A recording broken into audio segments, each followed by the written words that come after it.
Around the World in 80 Days by Jules Verne.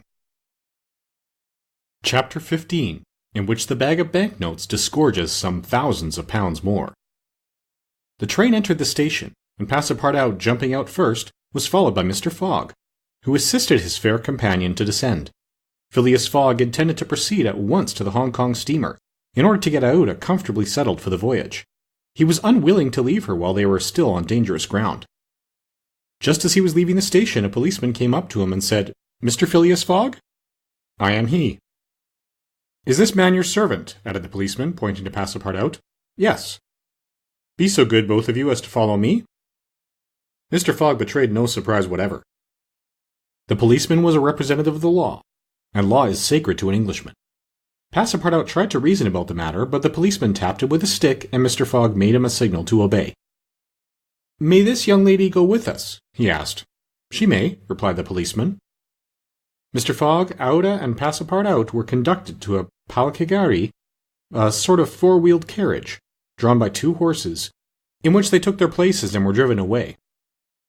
No one spoke during the 20 minutes which elapsed before they reached their destination. They first passed through the Black Town, with its narrow streets, its miserable dirty huts, and squalid population. Then through the European town, which presented a relief in its bright brick mansions, shaded by coconut trees and bristling with masts, where, although it was early morning, elegantly dressed horsemen and handsome equipages were passing back and forth.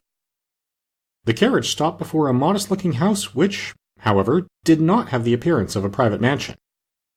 The policeman, having requested his prisoners, for so truly they might be called, to descend, conducted them into a room with barred windows and said, "You will appear before Judge Obadiah at 8:30.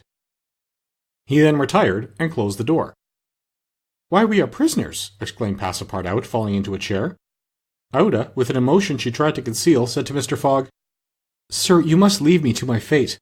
It is on my account that you receive this treatment. It is for having saved me." Phileas Fogg contented himself with saying that it was impossible. It was quite unlikely that he should be arrested for preventing a suttee. The complainants would not dare present themselves with such a charge. There was some mistake. Moreover, he would not in any event abandon Aouda, but would escort her to Hong Kong. "But the steamer leaves at noon," observed Passepartout nervously. "We shall be on board by noon," replied his master placidly. It was said so positively that Passepartout could not help muttering to himself, "Parbleu, that's certain. Before noon we shall be on board." But he was by no means reassured. At 8:30 the door opened, the policeman appeared, and, requesting them to follow him, led the way to an adjoining hall. It was evidently a courtroom, and a crowd of Europeans and natives already occupied the rear of the apartment. Mr. Fogg and his two companions took their places on a bench opposite the desks of the magistrate and his clerk. Immediately after, Judge Obadiah, a fat, round man, followed by the clerk, entered.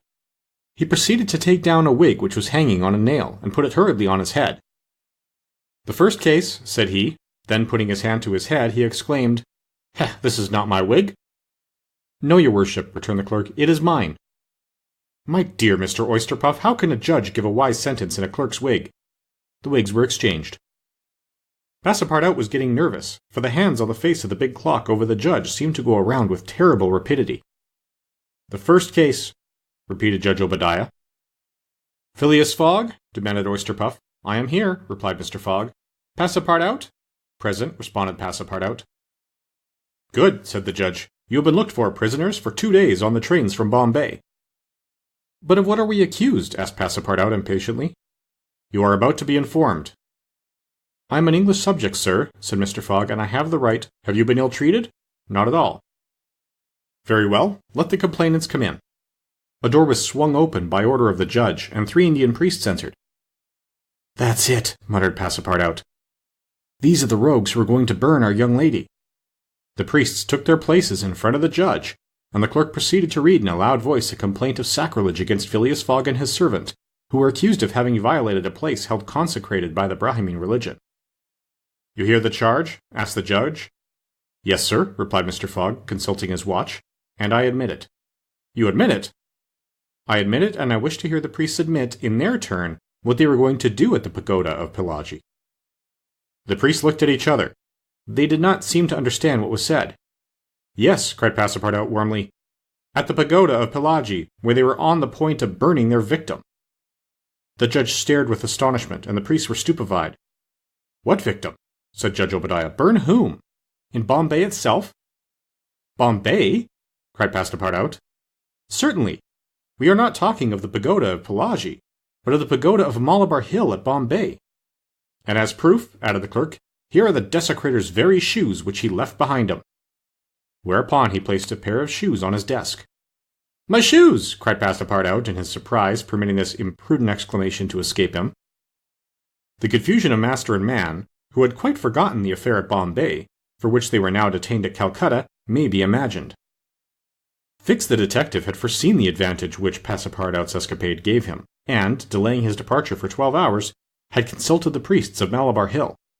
Knowing that the English authorities dealt very severely with this kind of misdemeanor, he promised them a goodly sum in damages and sent them forward to Calcutta by the next train.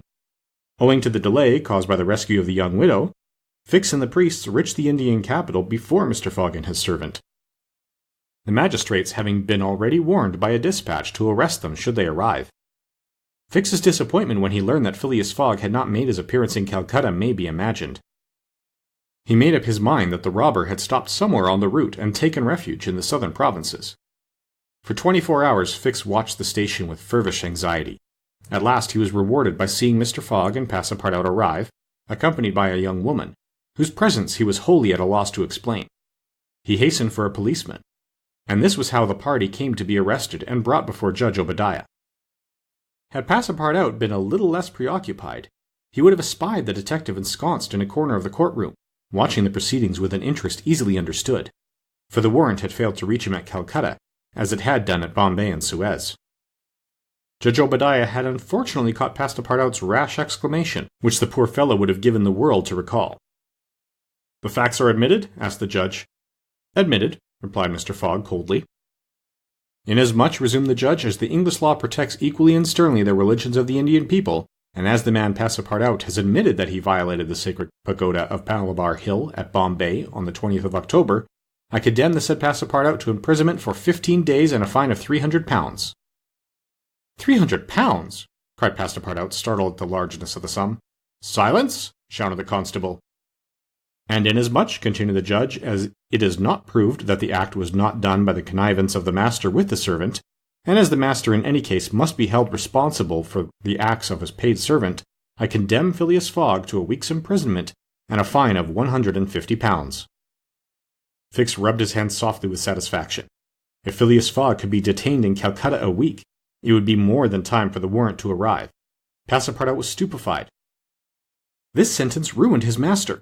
A wager of £20,000 lost, because he, like a precious fool, had gone into that abominable pagoda.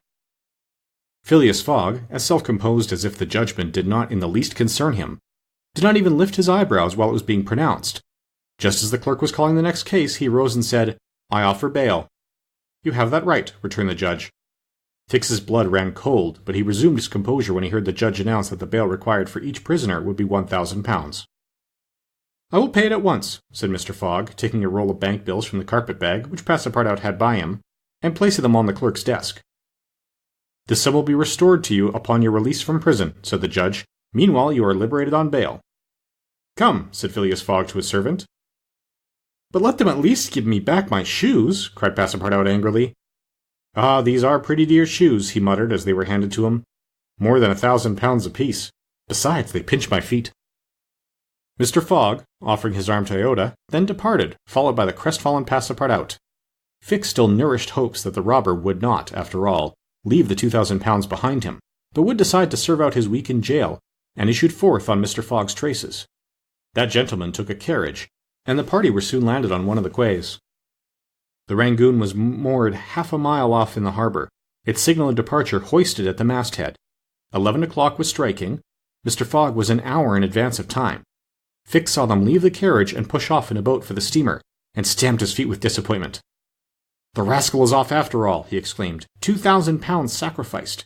He's as prodigal as a thief. I'll follow him to the end of the world if necessary, but at the rate he is going the stolen money will soon be exhausted. The detective was not far wrong in making this conjecture. Since leaving London, what with travelling expenses, bribes, the purchase of the elephant, bails, and fines, Mr. Fogg had already spent more than £5,000 on the way, and the percentage of the sum recovered from the bank robber promised to the detectives was rapidly diminishing.